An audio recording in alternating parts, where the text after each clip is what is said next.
Brigadier साहब, आप बताइएगा कि ऑपरेशन बुनियानुल मरसूस और मार्का हक जो एक डिफाइनिंग मोमेंट है पाकिस्तान की रीसेंट जो हिस्ट्री है उसके अंदर, आप इसको किस तरह से देखते हैं एंड इन योर ओपिनियन इससे पाकिस्तान को कितनी ज़्यादा जो एक तरक्की है वो मिली है?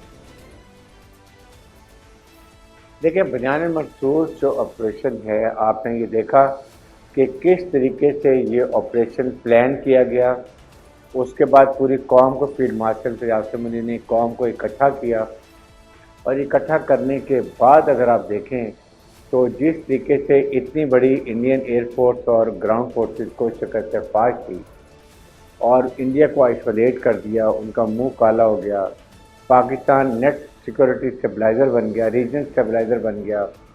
पाकिस्तान ने दुनिया को ये बता दिया कि पाकिस्तान बहुत ही मैच्योर रिस्पॉन्सिबल न्यूक्लियर मुल्क है with very strong battle harden और प्रोफेशनल आर्म फोर्सेज हैं।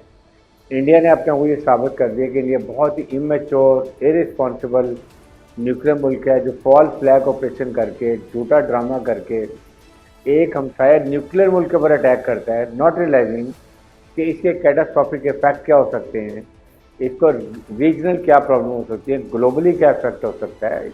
इस पे अमेरिकन और दूसरे जो के कंट्रीज हैं, दे गॉट सरप्राइज कि इतना एक गैर जिम्मेदार मुल्क न्यूक्लियर मुल्क है। और अमेरिकन दे थॉट कि हमने तो इसको ये सोचा कि चाइना को कंटेन करेगा, ये तो पाकिस्तान छोटे मुल्क को कंटेन नहीं कर सकता तो उनका क्या करेगा।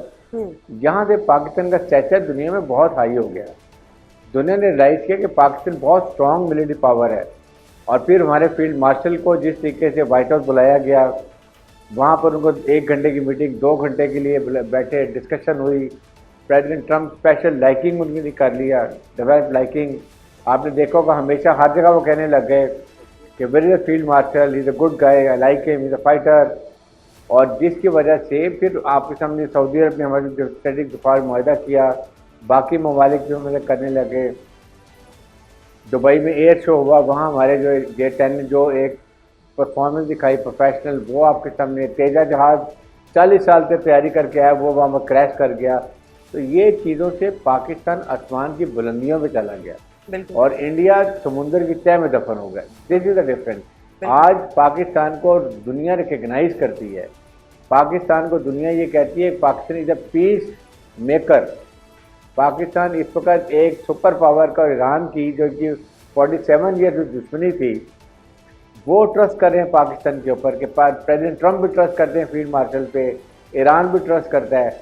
आपने दोनों मुल्कों को 47 की दुश्मनों को ला के बिठा दिया एक कमरे में अक्रॉस द टेबल। बहुत बड़ी कामयाबी है। दुनिया हैरान है इस बात के ऊपर, जिसकी वजह से हम दुनिया में हमारी बहुत इज्जत है, इज्जत की निगाह से देखा जाता है। इंडिया को कोई देख ही नहीं रहा, ये आपको मार्का हक के बाद फ़र्क पता चला है। बिल्कुल।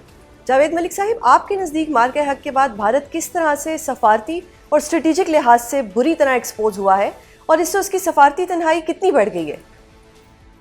जी थैंक यू वेरी मच जी। सबसे पहले तो आपको भी, तमाम पैनलिस्ट को और पूरी कौम को मार्का हक के इस 1 साल कंप्लीट होने पर बहुत बहुत मुबारक। मैं समझता हूँ कि हर पाकिस्तानी का जो सर है वो फ़ख्र से बुलंद है। आज हम जब देखते हैं कि हमारी बहादुर अफवाज ने किस तरह जमा मर्दी से जब हमारे पर एक जंग मुसल्लत की गई। हम तो ये जानते हैं कि पाकिस्तान तो कोई जंग नहीं चाहता। पाकिस्तान की फ़ॉरेन पॉलिसी का जो पिलर है वो अमन और भाईचारा है। हम अपने पड़ोस में तमाम ममालिक के साथ दोस्ती चाहते हैं, अमन चाहते हैं।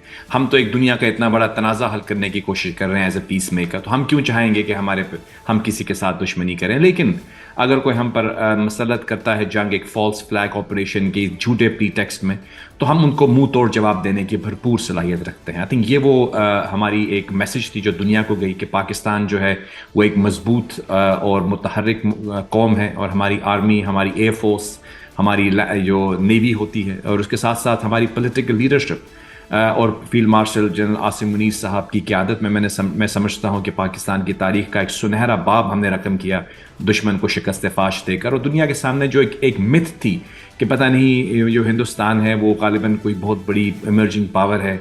देखें, उनकी पावर होगी, लेकिन उन्होंने जब पाकिस्तान को ललकारा तो हमने जिस तरह से उनका जवाब दिया, उनके तमाम जो मैं समझता हूँ कि एक झूठी अना थी वो खाक में गई और पाकिस्तान ने शिकस्त फाश उनको दी। और मैं समझता हूँ कि आज दुनिया के जो ग्लोबल डिप्लोमेसी है वहाँ पे हम सेंटर स्टेज पे इसीलिए बैठे हैं, ये जो है इसका कनेक्शन वहीं से बनता है। देखिए वो कहते हैं कि the Fortune favours the brave.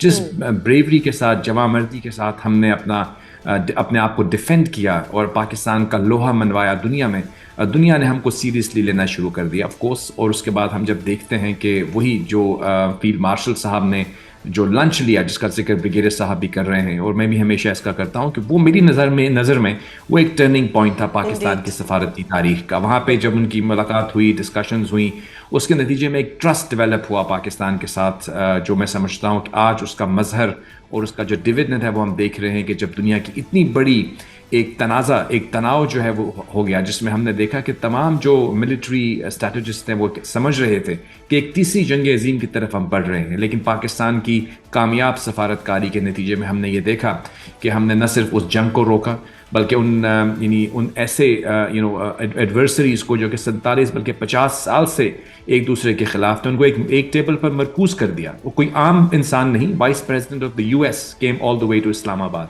और यहाँ से उनका भी डेलीगेशन आया ईरान का। और आज भी ऑफ कोर्स जो पहला राउंड ऑफ टॉक्स था, मेरी नज़र में वो कामयाब राउंड ऑफ टॉक्स था और उसके बाद जो सफारतकारी कंटिन्यू करती रही और आज भी कर रही है। आपको याद होगा अभी कुछ दिन पहले तक हमने जब ये देखा कि उन्होंने ये कहा प्रेसिडेंट ट्रंप ने कि हम प्रोजेक्ट फ्रीडम जो है वो उसको अनाउंस कर रहे हैं और वहाँ से कुछ मैप्स जारी किए गए ईरान की तरफ से। एक दफ़ा फिर थोड़ी एस्केलेशन बढ़ती हुई नज़र आई।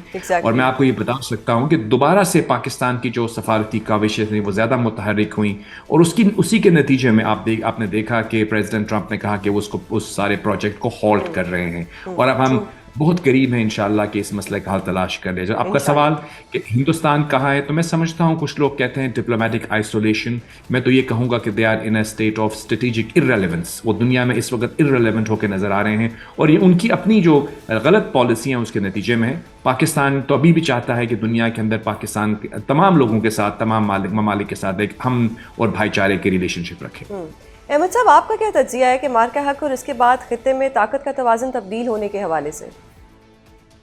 जी देखें, मार्का हक के बाद आपने जो डिटरेंस जिस तरीके से पाकिस्तान ने एस्टैब्लिश की दुनिया में, देखें मार्का हक आइसोलेशन में एग्जिस्ट नहीं करता। मार्का हक बुनियानुल मरसूस और उसके इम्पैक्ट्स को समझने के लिए जो ग्लोबल ऑर्डर में तब्दीलियाँ उनको जानना बहुत ज़रूरी है। दुनिया 2 से 3 डिफरेंट लाइंस के ऊपर चेंज हो रही है। फॉर एग्जांपल दुनिया में यूनिपोलैरिटी जो राइज थी पिछले 30 साल से, वो इमर्जिंग मल्टीपोलैरिटी में तब्दील हो रही है। दुनिया का न्यू लिबरल वर्ल्ड ऑर्डर दुनिया के न्यू रियलिस्टिक वर्ल्ड ऑर्डर में तब्दील हो रहा है। दुनिया में पिछले 30-40 साल से ग्लोबलिज्म की बात हो रही थी, अब नेशनलिज्म की बात हो रही है, यूरोप से लेकर मिडल ईस्ट और पूरी दुनिया के अंदर। सो इन सारी चेंजिंग जियोपॉलिटिकल एनवायरनमेंट के अंदर पाकिस्तान का खुद को एस्टेब्लिश करना as a net security provider, as net stabiliser, और वो भी मार्का हक के दौरान पाकिस्तान ने जिस तरीके से इंडिया को डील किया है